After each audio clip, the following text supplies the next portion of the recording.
So, I really like video games, and even if it's embarrassing to admit, I consider myself a gamer, through and through. So, how did I wind up having my face glued to a screen?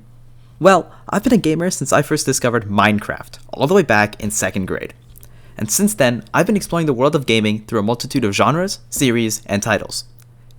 There's been lots of press about video games over the past few years, both positive and negative. Claims of aiding children's motor development to aiding children's development of violent tendencies. Research on the subculture of gamers has varied equally so, focusing on the psychological traits of gamers, the linguistics of the subculture, gamers' social life, or lack thereof, and the social implications of playing video games. Despite the sheer popularity of video games, there's still many people out there who do not have a full grasp of what it means to be a gamer within this ever-growing community. Using previous research done, I hope to critically examine and inform about this subculture from within my perspective, incorporating my own experiences, playing a variety of games in conjunction with research articles delving into the linguistic implications of the subculture, communication between the members, and overall social outcomes of being part of the gaming community. This analysis aims to demonstrate both positive and negative social aspects of engaging in the world formed by this powerful, up-and-coming medium. I want to focus on my experiences playing a specific set of games. It might not be inclusive of all forms of gaming, but it encompasses what I have come to experience during my time in this community. The games I am highlighting are Elden Ring, Valorant, League of Legends, Hollow Knight, and Sekiro. Let's start with Elden Ring. I first played through the game after stealing it from my brother, who fully completed it a couple months after release. I began to play through the entire game in single player, and I beat the final boss. But that's not where this story ends. Two of my friends decided to get the game this past summer, and well, here's a small glimpse of some of the chaos that ensued. Badass, yo, come dog, get me.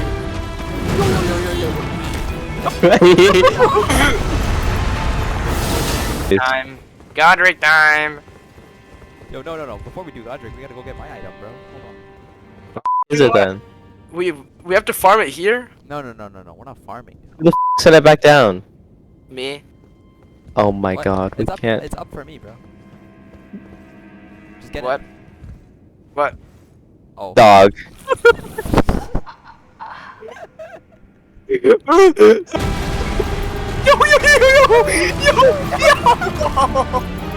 This boss is the best boss you around. I'm going in before Vishal this time, I swear to god, I've had it, bro. What was that thing? Did you just die? President, get down! Vishal dies, bro. Vishal's dead.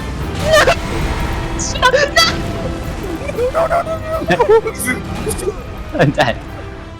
These were some of the best summer nights and mornings, playing for hours on end, fighting bosses, picking up items, and running around, breaking the entire game. However, my favorite moments were ones like this. Instead we get that, now we shall go with the gods together. Together. Please stop. Mark, why you Mark, I don't get why you're getting angry at us, bro. The two of us are to passion kill, bro. We got warrior blood in our veins. I command thee, kneel. Kneel? Kneel.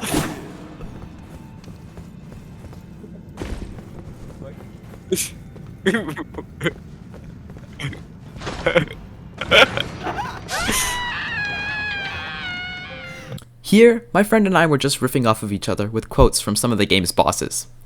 "We shall devour the gods together," and "thou art of passing skill" became inside jokes that our other friend considers a little egregious. But this particular sequence of events perfectly illustrates the main argument present in Playing Out Loud, video game references as resources in friend interaction for managing frames, epistemics, and group identity, by Sylvia Sierra. To summarize, Sierra's main claim is that video games give players a media format that allows them to form intertextual connections that create conversation dynamics, which in turn develop the group's identity. Let's break that down a little more. Sierra herself summarizes, quote, "Shared access to previous language experiences help create a social group. This observation has implications for group involvement dynamics as well as group identity construction. Language experiences like hearing boss quotes, really dumb dialogue, or funny phrasing all come together to form a social group, which in my case was the trio of gamers messing around on Elden Ring. Dynamics between us were also formed, as my friend and I were riffing off of one another, while the other rolled his eyes and jokingly tried to dissociate himself from us. When I see these two in person, we still make jokes about our time playing through Elden Ring. These experiences and dynamics formed from having an intertextual piece of media in the form of video games give gamers powerful social connections within the community. Sierra concludes this point best. Quote, "A video game played by a group of friends in a basement resurfaces in conversation that take place in their dining room upstairs, and a video game played by children in elementary school can years later be recycled as an interactional resource in a diner." Now let's switch gears to something a little more competitive.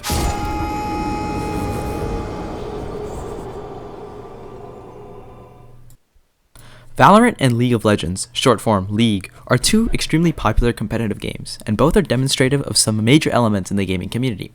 One important thing to note is that both of these games do not have the greatest track record in terms of the player base that engages with the game. This will be covered a little later. I first began to play these games during the COVID lockdown my freshman year of high school. I was never really that great at either game, but queuing up with friends to talk about random things during loading screens or in between sections, and making callouts in high-octane situations was always extremely fun. But the moments that stick with me are the times when my racing heart, anticipation, and slight nervousness kicked me into overdrive. And then, the feeling of reward after connecting that huge play. Like my first ace in Valorant, or my first Dragon Steal in League. Hear me out, hear me out, hear me out. I'm hearing you out. Let's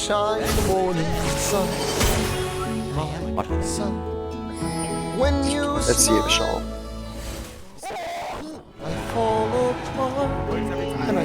Post it. How do you always feel? The overall moment being shared with my friends is representative of another element of the gaming community: communication. Communication is one of the largest elements within any subculture or in-group, and gamers have a very unique form of communication. Massively multiplayer online gamers language, Argument for an M-Gamer Corpus by Papia Bawa, demonstrates the wide variety of terminology, acronyms, and short forms that are used within any multiplayer setting. Bawa specifically highlights 3 forms of communication: worldly serious, worldly casual, and gamely. All 3 of these have very large footholds within any massively multiplayer online game, like Valorant and League, but the primary form in these 2 specifically is gamely. Gamely describes communication that is specifically linked to the game. This would include callouts and reactions to the state of the game. And this is best represented by my previously mentioned ace. 60 legit. 35 on jet. Even in the blind.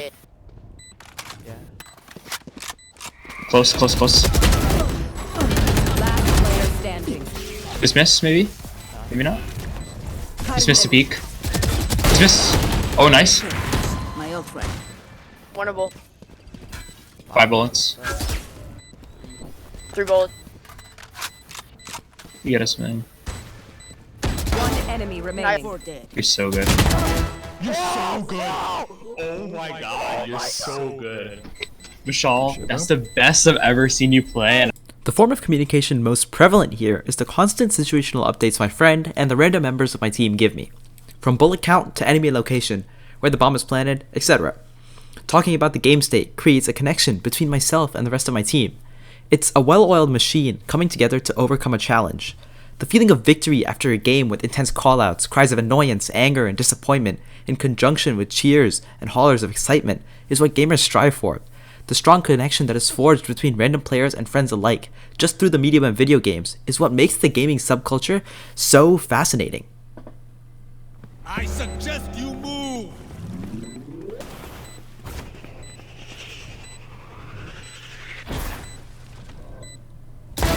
Yes! Nice. You play the day away, Nice okay? You go queen. You go girl. You girl boss. Sheesh. Good work, good work. There's an up. However, as previously mentioned, sometimes this form of gamely communication in competitive gameplay can turn awry. When amplified, the feeling of annoyance and anger can swell and create a negative social environment of putting others down in order to defend one's own skills.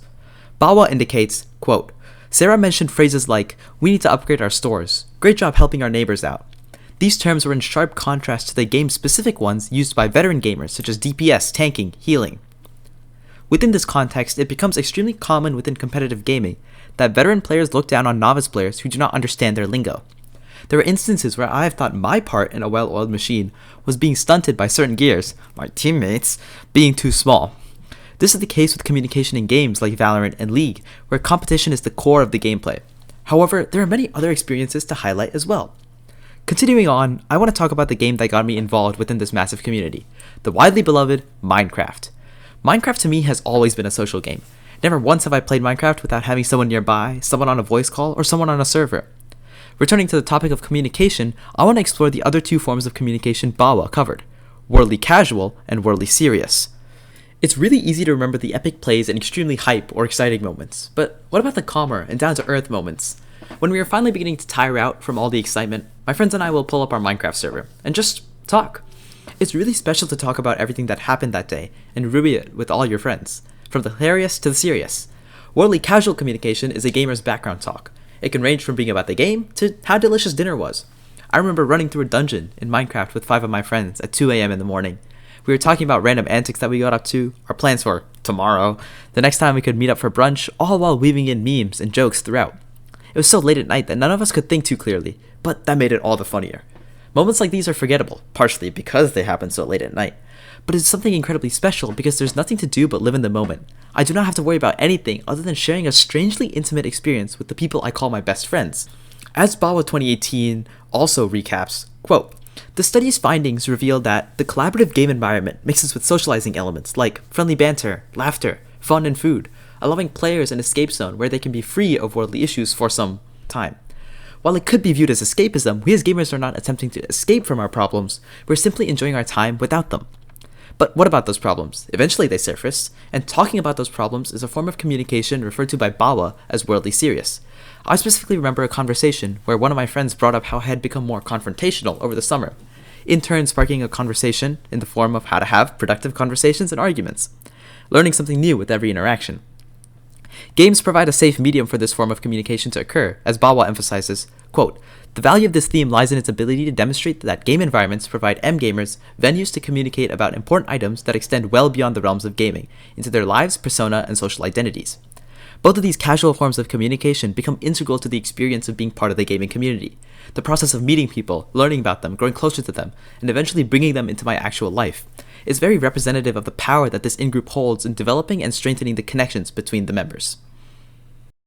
The final set of stories I want to tell are journeys of overcoming extremely difficult odds. Hollow Knight and Sekiro are extremely difficult games that require perfectly executed movements with little room for error in order to beat certain bosses. My journey completing Pantheon 5 and Hollow Knight and the final boss of Sekiro are both representative of a sense of community present in the gamer in-group. Pantheon 5 is the ultimate challenge in Hollow Knight. You can see me playing through it and failing in the background. The largest element of interaction I had was practicing with my friends. We would share our strategies for each boss, our movement tricks, etc., all so we could complete this extremely difficult challenge. Beating the final boss of Sekiro was a similar experience, but this time it was my brother who I was asking for help. Every time I got extremely upset, I would put my controller down, stomp my way over to his room, knock on his door, and rant to him about the difficulty, and ask how he ever pulled off such a feat. Until the day I could finally sprint to his room and tell him that I had done it.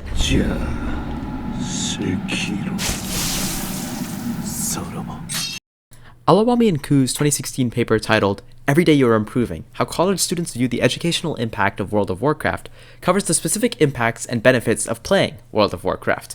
While Sekiro and Hollow Knight are not akin to WoW in terms of gameplay, the sense of community that Alawami and Ku report on is very much intact. Quote, "That's the whole point of it, is you try it. If it doesn't work the first time, you talk to people. Like I said, I can help people in the game." Once again, while this is in regards to World of Warcraft, the idea of cooperation, even in a single-player game setting, rings true to the nature and values of the entire community.